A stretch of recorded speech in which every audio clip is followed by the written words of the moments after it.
Et puis on va s'appuyer sur un petit nouveau, si je puis m'exprimer ainsi, un enfant du club. Donc je laisse David se présenter. Oui, David Dussert, donc j'ai 41 ans, grenoblois. 25e licence au FCG, donc voilà, forcément un passionné, amoureux de ce club. J'ai, je dirais, le rouge et bleu dans la peau, donc voilà, je suis très honoré et je remercie vraiment vivement les dirigeants de leur confiance par rapport au poste qu'ils me confient aujourd'hui de directeur général de la structure. On ne va pas forcément rentrer dans tous les détails de la fonction, mais ce que j'ai compris de la commande, c'était d'avoir vraiment, d'incarner, je dirais, l'unité de ce club. Parce que de toute façon, moi, j'ai toujours considéré qu'il n'y avait qu'un seul club. J'étais anciennement directeur de la formation du club, donc en relation notamment avec Franck sur l'ensemble du projet qu'on a pu mener sur les jeunes. J'ai sincèrement le sentiment que la formation est au cœur du projet, et du coup, c'était aussi cohérent de placer en tant que directeur général quelqu'un qui était issu de la formation. J'ai joué pour ce club. J'ai été entraîneur également, donc je dirais que je connais bien la maison et je vois ma fonction comme un poste où il va falloir que j'ai un œil vraiment à 360, que je sois vraiment lucide sur tout ce qui se passe au sein du club pour le faire fonctionner, du mieux possible, pour atteindre les objectifs qui sont élevés, pour relever des challenges qui sont élevés, parce qu'on est ambitieux. Moi, j'ai basé mon travail sur deux axes majeurs qui sont mes valeurs, qui sont l'humilité et l'engagement. C'est-à-dire qu'on ne va pas se prendre pour d'autres, on va faire les choses simplement. On sait d'où on vient et on sait où on va et on veut le faire avec beaucoup de simplicité, je dirais, et d'honnêteté intellectuelle, vraiment, avec beaucoup de respect par rapport à l'institution qui est le FCG. Et la deuxième notion, c'est la notion d'engagement. C'est quelque chose de très important pour moi. Quand on est pleinement dans l'objectif et que on sait où on veut aller, il faut y aller pleinement et s'engager à fond, à 300%. Donc je serai vigilant sur cet aspect-là et je vais bien sûr me l'appliquer à moi-même. Voilà. La particularité aussi, ce que dit pas David, c'est qu'il est directeur général de la SASP et de l'association, de manière à ce qu'il y ait une vraie transversalité et une arche sur laquelle on puisse s'appuyer en termes de communication, de stratégie et de gouvernance. David va pouvoir s'appuyer, si on parle que de l'ASP, CASP, sur plusieurs cadres. Ouais, c'est vrai qu'il n'y a pas la partie formation qui bien évidemment va monter aussi en puissance avec ma nomination. On va structurer les choses et ça on vous le fera savoir dans les semaines qui viennent. Simplement, effectivement, il y a un CODIR, comité directeur, qui va fonctionner au quotidien et qui va prendre des décisions en fonction de la stratégie qui est déterminée par le comité stratégique. Et bien, il y a un ensemble de personnes, bien sûr, sur les différents services. Et les trois piliers par rapport à la production, je dirais, du club, qui est plutôt le sport professionnel, et tout l'aspect aussi, bien sûr, développement commercial.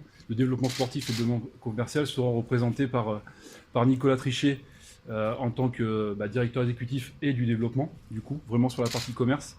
Et puis, par rapport à la partie sportive, Franck Orillon, qui est vraiment le patron sur la partie du projet sportif du club à long terme, en charge également du recrutement. Donc c'est vraiment les deux piliers pour sa fonction. Et Stéphane Glas, qui est le responsable de l'équipe professionnelle, le manager d'équipe professionnelle. Voilà.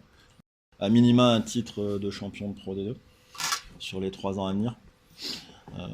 De trouver une place pérenne sur le deuxième cycle de 3 ans dans le top 14 et puis d'aspirer à grimper dans cette hiérarchie sur le dernier cycle. On ne perd pas de vue que l'objectif principal de cette stratégie, c'est de demeurer un club dans l'élite du rugby français, chose que Grenoble a toujours été en mesure de réaliser. Donc aujourd'hui, on va travailler dans ce sens-là. Et pourquoi des cycles de 3 ans? Parce qu'aujourd'hui, on est en train de travailler sur les équipes de dans 3 ans, avec les forces du club, que sont notamment la formation. Donc ces cycles-là n'ont pas été pensés au hasard. Ils sont liés à la production de talents que le FCG a déjà été capable de mettre en œuvre, et on va continuer dans ce sens pour pouvoir vraiment appuyer notre stratégie de développement sur la formation. Le basique, je dirais, du projet sportif du club, vraiment le pilier, le cœur, c'est véritablement la formation. Donc on s'est pas découvert une passion pour la formation au gré des réglementations GIF, RIF, etc. Vous le savez comme moi, la formation, c'est historique au sein du FCG. C'est quelque chose qui fait partie de notre patrimoine et dont on est extrêmement fier et qui a déjà à maintes fois permis au club de s'en sortir, de rebondir, de grandir. Donc c'est un capital humain d'abord qui est pour nous l'élément central de notre projet. Pour cela, il faut être conscient qu'aujourd'hui, la formation, c'est déjà beaucoup de bénévoles, beaucoup de salariés. C'est une grosse machine qu'il faut entretenir, qu'il faut aider, qu'il faut soutenir. Je suis persuadé que de toute façon, que si je suis à ce poste-là, c'est aussi grâce à eux sur ces dernières années. Et je les en remercie. Et sincèrement, il y a une vraie richesse humaine qu'il faut arriver à bonifier et sur quoi il faut capitaliser. Le projet sportif, c'est Franck qui en a la charge. Donc je vais lui passer la parole. Et puis quelque chose me dit qu'il va revenir sur le secteur de la formation aussi, parce que c'est un sujet aussi qui l'intéresse au quotidien. Je vais être bref parce que tout a été dit quasiment par David. La formation nous tient forcément à cœur.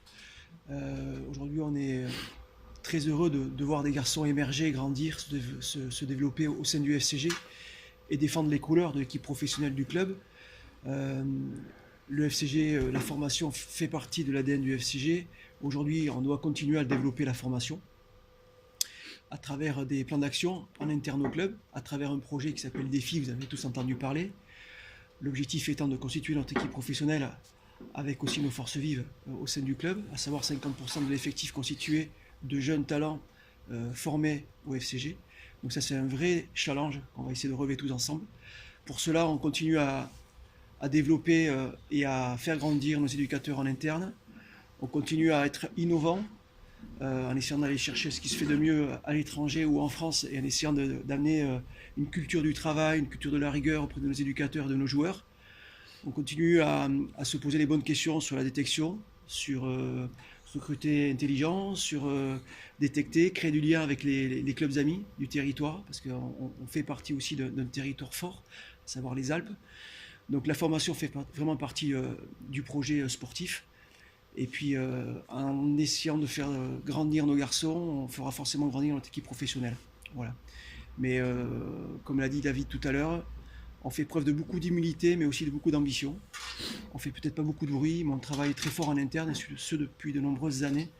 C'est pas pour rien qu'on a le meilleur centre de formation de France depuis quelques saisons maintenant. Et on va s'attacher à rester sur le podium le plus longtemps possible. Parce qu'on ne peut pas ambitionner de rester dans l'élite du rugby français et d'avoir une politique de formation sans avoir un centre de performance efficient. Donc c'est l'ambition du club à court moyen terme de construire ce centre technique.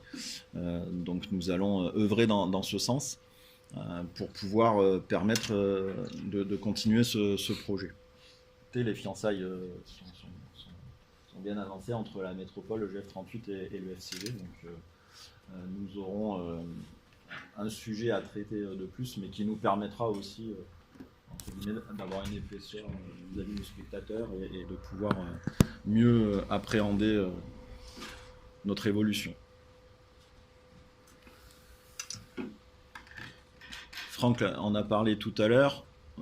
On ne peut pas ignorer non plus que le FCG est le club des Alpes. Donc ça fait partie aussi de notre stratégie de continuer à privilégier notre territoire. Nous sommes au carrefour bien évidemment des Alpes, mais au carrefour de beaucoup de partenariats avec beaucoup de clubs et vous le verrez dans quelques instants, qui nous ont permis d'avoir une équipe performante, des joueurs de qualité. Donc c'est pour nous aussi un réel enjeu de continuer à poursuivre cette collaboration et ce partenariat avec notre territoire. Et les clubs, et quand on parle des clubs des Alpes, c'est pas que les clubs de vallée, on va essayer d'aller le plus loin possible dans les Alpes parce qu'on a la possibilité d'étendre notre territoire. On ne peut ignorer l'innovation puisque nous sommes dans une ville qui est connue au niveau international pour sa capacité à innover.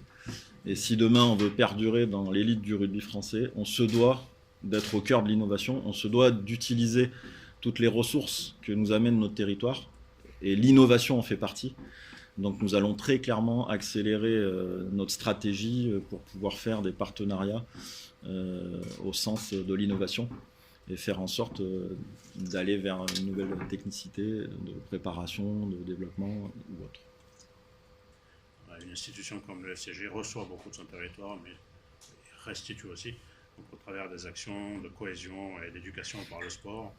Le sport santé, qui est un véritable enjeu très important pour de santé publique pour les années à venir. On constate que les jeunes générations ont tendance à avoir des constantes physiques, physiologiques qui se dégradent tous les ans un peu plus, mais aussi vers les populations qui sont éloignées de la pratique. Donc on se doit d'aller les chercher pour les ramener, c'est vraiment à la pratique et à la pratique sportive. Beaucoup d'actions caritatives aussi. Bon, le fonds de dotation du FCG va être un outil qui va être encore plus utilisé et développé pour développer notre présence au territoire. Et puis le sport pour tous, voilà ce que je disais. On a tout ce qu'on dit depuis le début sur le FCG, c'est valable pour toutes les équipes du FCG, que ce soit du rugby en fauteuil aux Amazones, le rugby à 5, le 7 et bien sûr le 15. Donc, tous les choix qui sont faits sont mûrement réfléchis et toutes les décisions qui sont prises sont actées collectivement. Concernant l'effectif et la construction de l'effectif, la première chose qu'on essaie de faire, c'est de conserver nos talents et de conserver nos meilleurs éléments avant de penser recrutement externe. On regarde aussi notre plan de succession, ça c'est le deuxième pilier, et ensuite on s'attache à regarder ce qui peut se passer à l'extérieur. Donc il y a des garçons qui vont rester chez nous pour les années à venir. On commence par Jérémy Valenceau, donc numéro 9, formé au club, avec son club d'origine, Villefranche-sur-Saône. Donc Jérémy s'est engagé pour 2 saisons supplémentaires jusqu'en 2022, numéro 9. Un garçon qui lui aussi est issu de la formation grenobloise, Lilian Rossi, qui s'engage pour 3 saisons supplémentaires au poste de talonneur. Il vient des Chirolles. Thibaut Martel, qui enchaîne les prestations avec l'équipe professionnelle, Voironnais d'origine, qui s'est engagé pour 3 saisons supplémentaires également au FCG. Fabien Guillemer, le frère de Bastien, qui arrive du ROC, qui est arrivé en U15 à Grenoble et qui s'engage lui aussi pour 2 saisons supplémentaires jusqu'en 2022.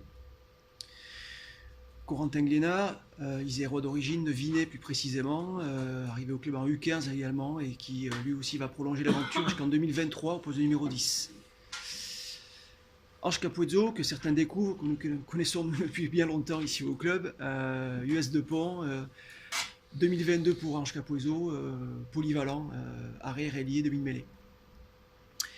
Élie Eglen, international U20, malheureusement blessé, qui ne pourra pas faire le tournoi destination cette saison, mais qui a déjà une Coupe du Monde nationale actif. Pilier gauche, club d'origine Rovaltin, et qui s'est engagé pour 2 saisons supplémentaires jusqu'en 2022. Lucas Dupont, un ancien de la maison, qui a lui aussi été formé au club, Chirolles, qui s'engage lui aussi pour 2 saisons complémentaires jusqu'en 2022.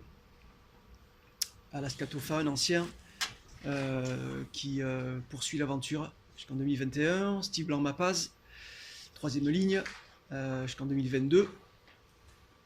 Un autre capitaine, Clément Ancely, qui a été le tout premier à se réengager jusqu'en 2023.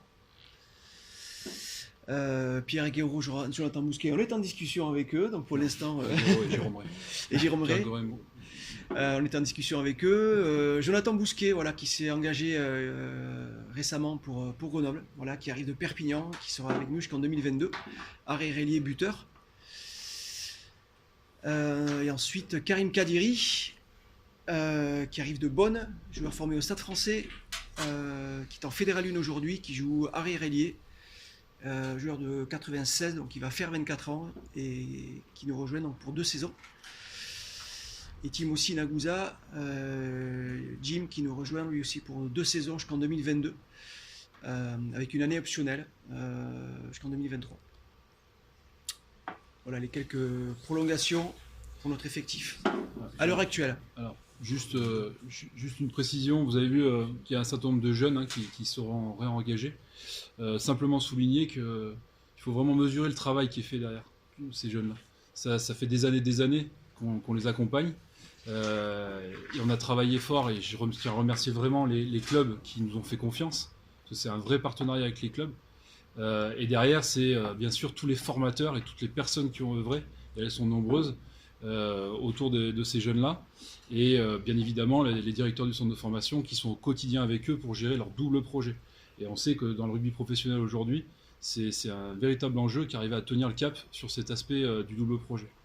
Donc leur engagement, il a fallu quand même discuter malgré tout avec ces jeunes, parce que forcément ils sont sous les feux de la rampe. C'est une vraie marque de confiance vis-à-vis de ce processus-là. Et c'est vraiment la base de notre équipe, de notre effectif. Et c'est pour ça qu'on a choisi des durées relativement longues pour la plupart, pour nous accompagner sur ce premier cycle de 3 ans qui a été présenté par le président tout à l'heure. Là, on a juste parlé des prolongations ou des recrues. On n'a pas parlé des garçons qui sont sous contrat, qui sont chez nous pour la plupart jusqu'en 2021. On pourrait en nommer beaucoup. Là, on a juste évoqué les garçons qui se réengagent ou qui nous rejoignent, voilà, qui prolongent.